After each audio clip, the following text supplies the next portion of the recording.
Research design. Research design എന്താണെന്ന് നമ്മൾ already discuss ചെയ്തു.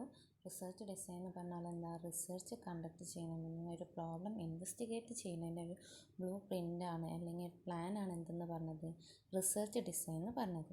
ഇനി നെക്സ്റ്റ് ആണ് stages of research design. Research ഡിസൈൻ്റെ സ്റ്റേജസ് അല്ലെങ്കിൽ സ്റ്റെപ്സ് ഏതൊക്കെയെന്ന് നോക്കാം. ഫസ്റ്റ് വന്ന് selection of a problem, review of the existing literature, sources of information to be utilized, nature of study, objectives of study, geographical area to be covered, socio-cultural context of study, period of study, dimensions of study, basis for selecting the data, technique of study, the control of error. First step ആണ് selection of a problem. In the initial stage of research, the researcher wants to formulate a research problem. It is the duty of the researcher to convert the business problem into an actual problem. The formulation of a research problem is the basic and most important step in research because it is a systematic effort to gain new knowledge. Now, റിസർച്ചിൻ്റെ initial സ്റ്റേജിൽ നിന്ന് എന്ത് ചെയ്യണം? Problem formulate ചെയ്യുക എന്നുള്ളതാണ് ഫസ്റ്റത്തെ step. അങ്ങനെ business പ്രോബ്ലത്തിന് എന്ത് ചെയ്യണം? റിസർച്ചർ ഒരു റിയൽ അല്ലെങ്കിൽ ആക്ച്വൽ പ്രോബ്ലത്തിലേക്ക് എന്ത് ചെയ്യണം? കൺവേർട്ട് ചെയ്യണം. അതുപോലെ റിസർച്ച് പ്രോബ്ലത്തിൻ്റെ ഫോർമുലേഷൻ എന്ന് പറഞ്ഞാൽ റിസർച്ചിൻ്റെ അടിസ്ഥാനവും പ്രധാനപ്പെട്ടതുമായ ഒരു സ്റ്റെപ്പാണ്. കാരണം എന്താണ്? Because it is a systematic effort to gain new knowledge. ഇതെന്ന് പറയുന്നത് ഒരു സിസ്റ്റമാറ്റിക് എഫേർട്ടാണ്. എന്തിനു വേണ്ടിയിട്ടുള്ള? പുതിയ അറിവ് നേടാനുള്ള, അല്ലേ? ഗെയിൻ ന്യൂ നോളജ്, പുതിയ അറിവ് നേടാനുള്ള ഒരു സിസ്റ്റമാറ്റിക് എഫേർട്ടാണ് എന്തെന്ന് പറയുന്നത്? റിസർച്ച്. അപ്പോൾ ഫസ്റ്റത്തെ സ്റ്റെപ്പാണ് എന്ത്? Selection of a problem. പ്രോബ്ലത്തിൻ്റെ ഇനീഷ്യൽ സ്റ്റേജിൽ റിസർച്ച് ഡിസൈൻ്റെ ഇനീഷ്യൽ സ്റ്റേജ് എന്ന് പറയുന്നത് എന്താണ്? റിസർച്ചർ എന്ത് ചെയ്യണം? ഒരു പ്രോബ്ലം എന്ത് ചെയ്യണം? സെലക്ട് ചെയ്യണം. നമുക്ക് ഒരുപാട് സോഴ്സസിൽ നിന്ന് എന്ത് ചെയ്യും? പ്രോബ്ലം കിട്ടും, അല്ലേ? ഏതൊക്കെയാണ് സോഴ്സസ്? ഇൻഡിവിജ്വൽ എക്സ്പീരിയൻസ് എന്നായിരിക്കാം, അല്ലെങ്കിൽ ഗസ് ചെയ്യാം, അല്ലെ റിട്ടൺ മെറ്റീരിയൽ നമുക്ക് എന്തെങ്കിലും അവിടെ നിന്ന് ആയിരിക്കും ചിലപ്പോൾ നമുക്ക് എന്തെങ്കിലും പ്രോബ്ലംസ് കിട്ടുക, അല്ലെങ്കിൽ പേഴ്സണൽ കോൺവെർസേഷൻ, മറ്റുള്ളവരുമായിട്ടുള്ള സംഭാഷണത്തിലൂടെ, അല്ലെങ്കിൽ നമ്മളെ ഡേ ടു ഡേ പ്രാക്ടിക്കൽ എക്സ്പീരിയൻസിൽ, അല്ലെങ്കിൽ റിസർച്ച് ഫൈൻഡിങ്സിൽ നിന്ന് നമുക്ക് എന്ത് ചെയ്യാം? പ്രോബ്ലംസ് എന്ത് ചെയ്യും? കിട്ടും. ഇത് നമ്മൾ ഓൾറെഡി ഡിസ്കസ് ചെയ്താണ്. പ്രോബ്ലം സെലക്ട് ചെയ്യുന്ന സോഴ്സസ് ഏതൊക്കെയാണ് നമ്മൾ റിസർച്ച് പ്രോസസ്സിൽ പറഞ്ഞിട്ടുണ്ടായിരുന്നു. ഇനി രണ്ടാമത്തേതാണ് എന്ത്? Review of the existing literature. It is the preliminary step before attempting the plan of study. നമ്മൾ സ്റ്റഡി കണ്ടക്ട് ചെയ്യുന്നതിന് മുമ്പുള്ളൊരു പ്രിലിമിനറി സ്റ്റെപ്പാണ് എന്തെന്ന് പറയുന്നത്? Review of the existing literature. All the relevant materials connected with the selected problem are to be reviewed. Select ചെയ്ത problem related ആയിട്ടുള്ള എല്ലാ relevant മെറ്റീരിയൽസും എന്താണ്? റിവ്യൂ ചെയ്യേണ്ടതാണ്. After review of the existing literature, നമ്മൾ എക്സിസ്റ്റിംഗ് ലിറ്ററേച്ചർ എന്ന് review ചെയ്തതിന് ശേഷം the researcher will get an insight to the problem under study. റിസർച്ചർക്ക് ആ പ്രോബ്ലത്തെ കുറിച്ച് ഒരു ഇൻസൈറ്റ് എന്ത് ചെയ്യും? ലഭിക്കും. It will enable him to formulate a correct plan for his future investigation. അത് റിസർച്ചർക്ക് എന്താണ്? ഫ്യൂച്ചർ ഇൻവെസ്റ്റിഗേഷൻ്റെ പ്ലാൻ ഫോർമുലേറ്റ് ചെയ്യാൻ എന്ത് ചെയ്യും? സഹായിക്കും. നമ്മൾ ലിറ്ററേച്ചർ എന്ന് പറഞ്ഞാൽ എന്താണ്? നമ്മൾ സ്റ്റഡീനെ പറ്റിയിട്ട് മുന്നേ ആരെങ്കിലും, പാസ്റ്റ് സ്റ്റഡിയാണ് അല്ലേ, മുന്നേ ആരെങ്കിലും അതിനെപ്പറ്റി സ്റ്റഡി നടത്തിയിട്ടുണ്ടെങ്കിൽ അതിനെന്ത് ചെയ്യുക? അതിനെക്കുറിച്ച് നമ്മൾ എന്ത് ചെയ്യുന്നു? പഠിക്കും. എന്തിനു വേണ്ടിയിട്ടാണ്? നമ്മളെ സ്റ്റഡീൻ്റെ സ്കോപ്പും നമ്മളെ സ്റ്റഡീൻ്റെ ലിമിറ്റേഷൻസും ഒക്കെ നമുക്ക് എന്ത് ചെയ്യുക? ഐഡൻറ്റിഫൈ ചെയ്യാൻ കഴിയും. അപ്പോൾ നമ്മളെ സ്റ്റഡീനെ പറ്റിയിട്ടൊരു ഇൻസൈറ്റ് റിസർച്ചർക്ക് എന്ത് ചെയ്യുക? ആ സ്റ്റഡി നടത്തുന്നതിനെ പറ്റിയിട്ടുള്ളൊരു ഇൻസൈറ്റ് എന്ത് ചെയ്യും? ലഭിക്കും. അതാണ് എന്ത്? രണ്ടാമത്തെ സ്റ്റെപ്പിൽ പറയുന്നത് review of the existing literature. ഇനി മൂന്നാമത്താണ് sources of information to be utilised. Informations എവിടെ നിന്നൊക്കെയാണ്? അതിൻ്റെ സോഴ്സസ്, നമ്മൾ ഉപയോഗിക്കേണ്ട വിവരങ്ങളുടെ സോഴ്സസ് ഏതൊക്കെയാണ്? The type of study depends upon the sources of information. നമ്മളെ സ്റ്റഡീൻ്റെ ടൈപ്പ് എന്ന് പറയുന്നത് നമ്മളെന്താണ്? ഇൻഫർമേഷൻ സോഴ്സുകൾ എന്താണ്? ആശ്രയിച്ചിരിക്കുന്നു. There are mainly 3 sources of data. അവിടെ എന്താണ്? മെയിനായിട്ട് 3 സോഴ്സസ് ആണുള്ളത്. ഏതൊക്കെയാണ്? Documentary sources, primary sources and secondary sources. Documentary sources എന്ന് പറഞ്ഞാൽ നമ്മൾ ഇൻഡിവിജ്വൽസിനെ പറ്റിയിട്ട്, ഫാമിലീസിനെ പറ്റിയിട്ട്, അല്ലെങ്കിൽ ഏതെങ്കിലും സോഷ്യൽ ഗ്രൂപ്പിൻ്റെ ലൈഫ് സ്റ്റോറീസാണ് ഡോക്യുമെൻ്ററി സോഴ്സസ്. അതെന്തൊക്കെയായിരിക്കാം? ഡയറീസ് ആയിരിക്കാം, ലെറ്റേഴ്സ് ആയിരിക്കാം, മെമ്മറീസ് ആയിരിക്കാം, ഫോട്ടോഗ്രാഫ്സ് ആയിരിക്കാം.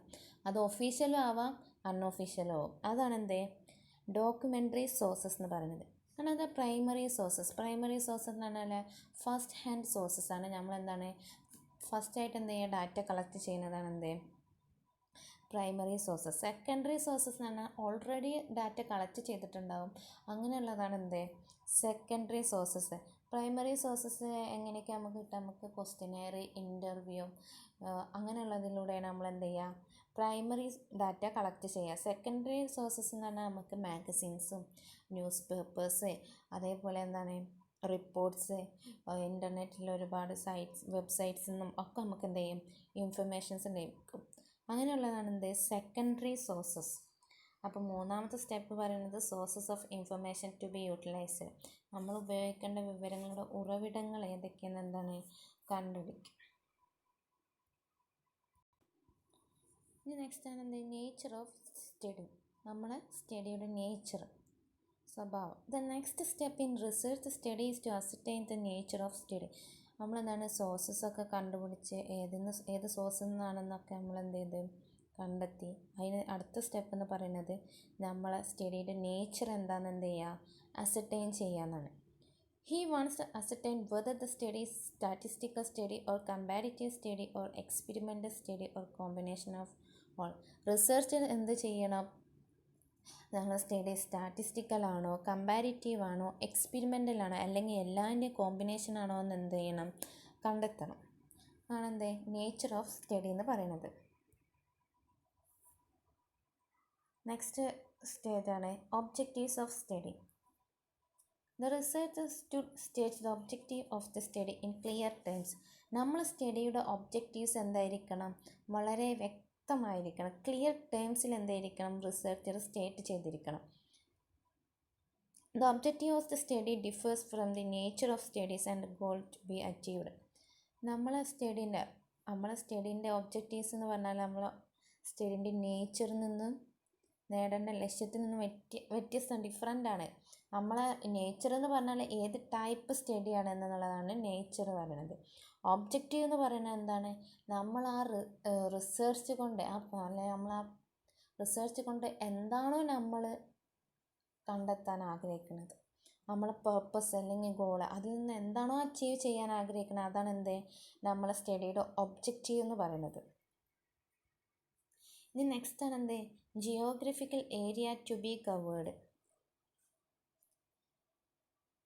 The physical boundaries of the area to be covered for study should be specifically mentioned in the research design. നമ്മൾ ജിയോഗ്രഫിക്കൽ ഏരിയ, നമ്മൾ ഏത് ജിയോഗ്രഫിക്കൽ ഏരിയയാണ് കവർ ചെയ്യുന്നത്?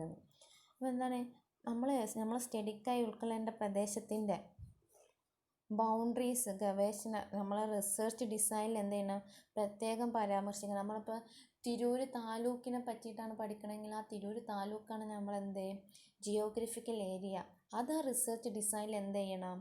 പറഞ്ഞിരിക്കണം. അതാണ് geographical area to be covered. ഏത് ഏരിയ ആണോ കവർ ചെയ്യുന്നത് അതിനെ പറ്റിയിട്ട് എന്ത് ചെയ്യണം? റിസർച്ച് ഡിസൈനിൽ ഉൾപ്പെടുത്തണം. നെക്സ്റ്റ് ആണ് socio cultural context of study. If the problem is related with the human beings, then the socio-cultural pattern of people is to be ascertained. നമ്മളിപ്പോൾ നമ്മളെ സ്റ്റഡി എന്താണ്? ഹ്യൂമൻ ബീയിങ്സുമായിട്ട് ബന്ധമുള്ളതാണെങ്കിൽ നമ്മൾ അതിനെന്താ സോഷ്യോ കൾച്ചറൽ പാറ്റേൺ ഓഫ് ആ ആളുകൾ എന്താണ്? സാമൂഹിക സാംസ്കാരിക രീതി എന്ത് ചെയ്യണം? അസർട്ടൈൻ ചെയ്യണം.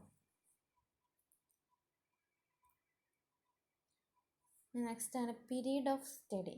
The period of study of time dimensions of study is to be ascertained in the case of historical study. നമ്മളെ സ്റ്റഡിയുടെ പീരീഡ് ഹിസ്റ്റോറിക്കൽ സ്റ്റഡികളുടെ കാര്യത്തിലും അതേപോലെ ഏത് സ്റ്റഡികളുടെ കാര്യത്തിലായാലും എന്താണ് ടൈം പീരീഡ് അല്ലെങ്കിൽ ടൈം ഡയമെൻഷൻസ് എന്ത് ചെയ്യണം? അസർട്ടൈൻ ചെയ്യേണ്ടതുണ്ട്. It will help to explore the problem easily. അത് നമുക്ക് എന്ത് ചെയ്യും? നമ്മളെ സ്റ്റഡീനെ എന്താണ് എളുപ്പത്തിൽ എക്സ്പ്ലോർ ചെയ്യാൻ എന്ത് ചെയ്യും? സഹായിക്കും. അപ്പോൾ എന്താണ് പീരീഡ് ഓഫ് സ്റ്റഡിയിൽ പറയുന്നത്? എന്താണ് നമ്മളെ ടൈം പീരീഡ് അല്ലെങ്കിൽ ടൈം ഡയമെൻഷൻസ് എന്ത് ചെയ്യണം? അസർട്ടൈൻ ചെയ്യണം, മുൻകൂട്ടി എന്ത് ചെയ്യുക, പ്ലാൻ ചെയ്യണം. ഇനി നെക്സ്റ്റ് ആണ് dimensions of the study. It is essential to make clear the number of cases to be studied.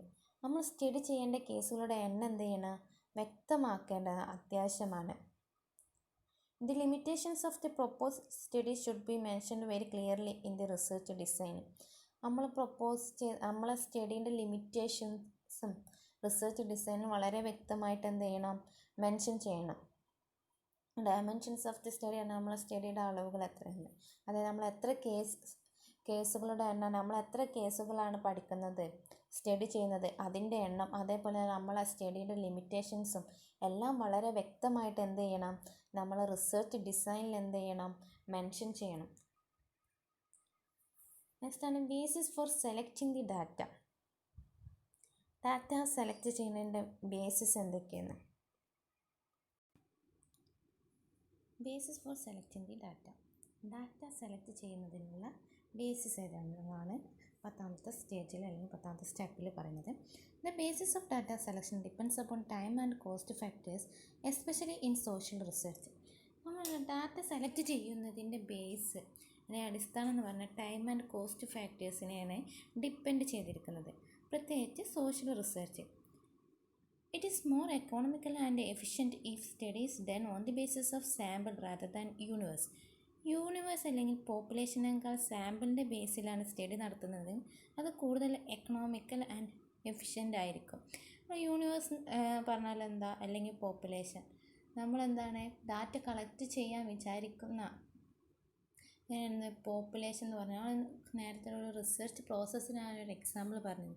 Population എന്ന് പറഞ്ഞാൽ നമ്മൾ തിരൂർ താലൂക്കിനെ പറ്റി പഠിക്കുകയാണെങ്കിൽ അതാണ് എന്ത് പോപ്പുലേഷൻ. അതിലുള്ള എല്ലാ തിരൂർ താലൂക്കിലെ ലൈഫ് എക്സ്പെക്റ്റൻസി പഠിക്കുകയാണെങ്കിൽ ആ തിരൂർ താലൂക്കിലുള്ള എല്ലാ ആളുകളെയും നമ്മൾ എന്ത് ചെയ്യണം, അവരുടെ അടുത്തു നിന്നൊക്കെ എന്ത് ചെയ്യണം, ഡാറ്റ കളക്ട് ചെയ്യണം. അപ്പോൾ ആ തിരൂർ താലൂക്കിലുള്ള എല്ലാ ആളുകളാണ് എന്ത് പോപ്പുലേഷൻ അല്ലെങ്കിൽ യൂണിവേഴ്സ് എന്ന് പറയുന്നത്. അത് നമ്മളൊരു 100 ആൾക്കാർ സെലക്ട് ചെയ്യുകയാണെങ്കിൽ അതാണ് എന്ത് sample. But the selected sample must be representative of the universe.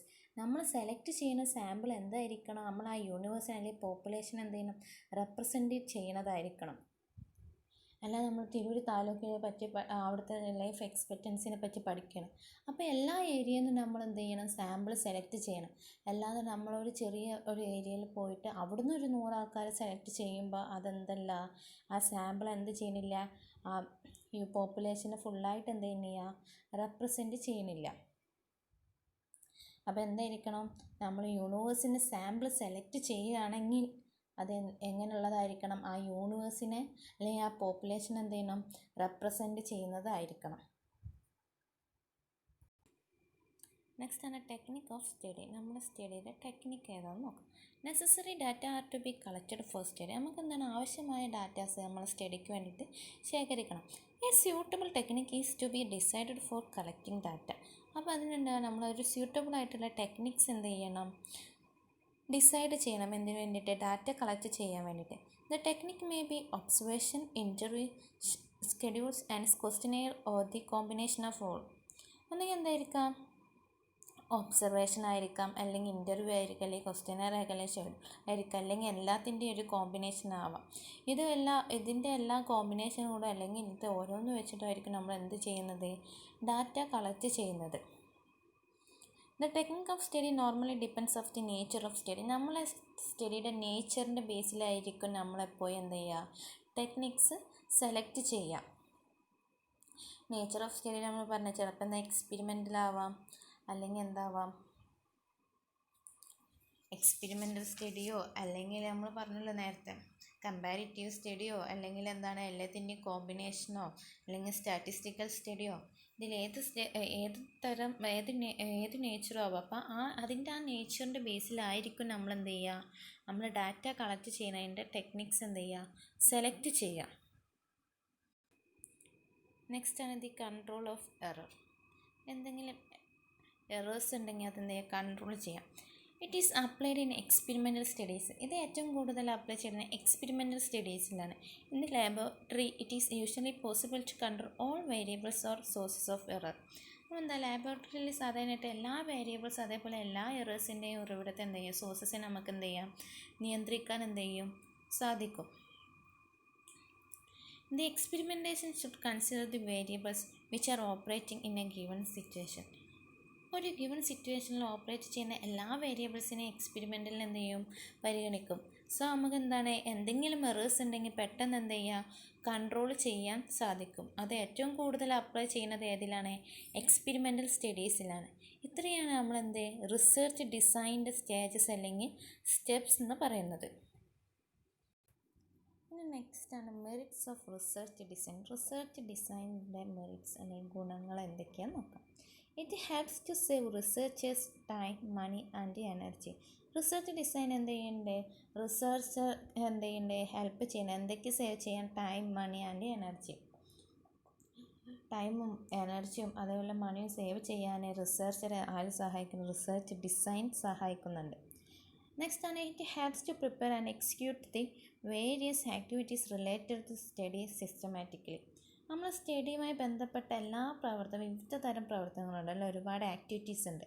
ആ ആക്ടിവിറ്റീസ് എന്ത് ചെയ്യാം, സിസ്റ്റമാറ്റിക്കലി എന്ത് ചെയ്യാൻ, തയ്യാറാക്കാൻ, അതേപോലെ അതെന്ത് ചെയ്യാൻ, എക്സിക്യൂട്ട് ചെയ്യാൻ എന്ത് ചെയ്യുന്നുണ്ട്, സഹായിക്കുന്നുണ്ട്. നെക്സ്റ്റ് ആണ് it helps the research to document the research activities. Research activities എന്ത് ചെയ്യുക, ഡോക്യുമെൻറ്റ് ചെയ്യാൻ, അതായത് രേഖപ്പെടുത്താൻ എന്ത് ചെയ്യുന്നുണ്ട്, റിസർച്ചർ എന്ത് ചെയ്യുന്നുണ്ട്, സഹായിക്കുന്നുണ്ട് റിസർച്ച് ഡിസൈൻ. നെക്സ്റ്റ് ആണ് it ensure proper time schedule for the implementation of the project. നമ്മളെ പ്രൊജക്റ്റിൻ്റെ ഇംപ്ലിമെൻറ്റേഷന് ഒരു പ്രോപ്പർ ടൈം എന്ത് ചെയ്യുന്നുണ്ട്, ഷെഡ്യൂൾ ഉറപ്പാക്കണം. നമ്മൾ ഓൾറെഡി പറഞ്ഞ നമ്മൾ ടൈം പീരീഡ് എന്ത് ചെയ്യുന്നുണ്ട്, ഫിക്സ് ചെയ്യുന്നുണ്ട് റിസർച്ച് ഡിസൈനിൽ. അപ്പോൾ എന്താണ്, ഒരു പ്രോപ്പർ ടൈം ഷെഡ്യൂൾ എന്ത് ചെയ്യാൻ എൻഷുർ ചെയ്യേണ്ടത് റിസർച്ച് ഡിസൈൻ നമ്മളെ പ്രൊജക്റ്റ് ഇംപ്ലിമെൻറ്റ് ചെയ്യാൻ വേണ്ടിയിട്ട്. It provides confidence to the research for completing the research work. Research work complete ചെയ്യുന്നതിന് എന്താണ്, റിസർച്ചർക്ക് ഒരു കോൺഫിഡൻസ് പ്രൊവൈഡ് ചെയ്യുന്നുണ്ട് റിസർച്ച് ഡിസൈൻ. ലാസ്റ്റ് ആണ് it provides a sense of success at every stage of work. ഇത് റിസർച്ചിൻ്റെ ഓരോ സ്റ്റെപ്പിലും എന്താണ് നമുക്കൊരു സക്സസ് സെൻസ്, അതായത് വിജയബോധം എന്ത് ചെയ്യുന്നുണ്ട്, നൽകുന്നുണ്ട്, പ്രൊവൈഡ് ചെയ്യുന്നുണ്ട്. റിസർച്ചർക്ക് എന്താണ് എല്ലാ സ്റ്റേജിലും എന്താണ് ഒരു സക്സസ് ആയ റിസർച്ചറിൻ്റെ റിസർച്ച് വർക്കിൻ്റെ സക്സസിൻ്റെ ഒരു സെൻസ് ഓഫ് എന്ത് ചെയ്യുന്നുണ്ട്, പ്രൊവൈഡ് ചെയ്യുന്നുണ്ട്. കാരണം നമ്മൾ അത്രയും എന്താ പറയുക, സെലക്ഷൻ ഓഫ് പ്രോബ്ലം മുതൽ അത് എക്സിക്യൂട്ട് ചെയ്ത് അതിലെന്തെങ്കിലും എറേഴ്സ് ഉണ്ടെങ്കിൽ അതുവരെ കണ്ടെത്തുന്ന ഒരു എന്താ പറയുക പ്രക്രിയയാണ് അല്ലെങ്കിൽ ഒരു പ്രോസസ്സാണ് എന്തെന്ന് പറഞ്ഞാൽ റിസർച്ച് ഡിസൈൻ എന്ന് പറയുന്നത്. അപ്പോൾ നമുക്ക് തന്നെ അറിയാം ഓരോ സ്റ്റെപ്പിൽ എന്താണ് നമ്മൾ ആ സ്റ്റഡി സക്സസ് ആണോ അല്ലേ നമുക്ക് എന്ത് ചെയ്യാം, കണ്ടെത്താൻ സാധിക്കും. അപ്പോൾ ഒരു സെൻസ് എന്ത് ചെയ്യുന്നുണ്ട്, പ്രൊവൈഡ് ചെയ്യുന്നുണ്ട്.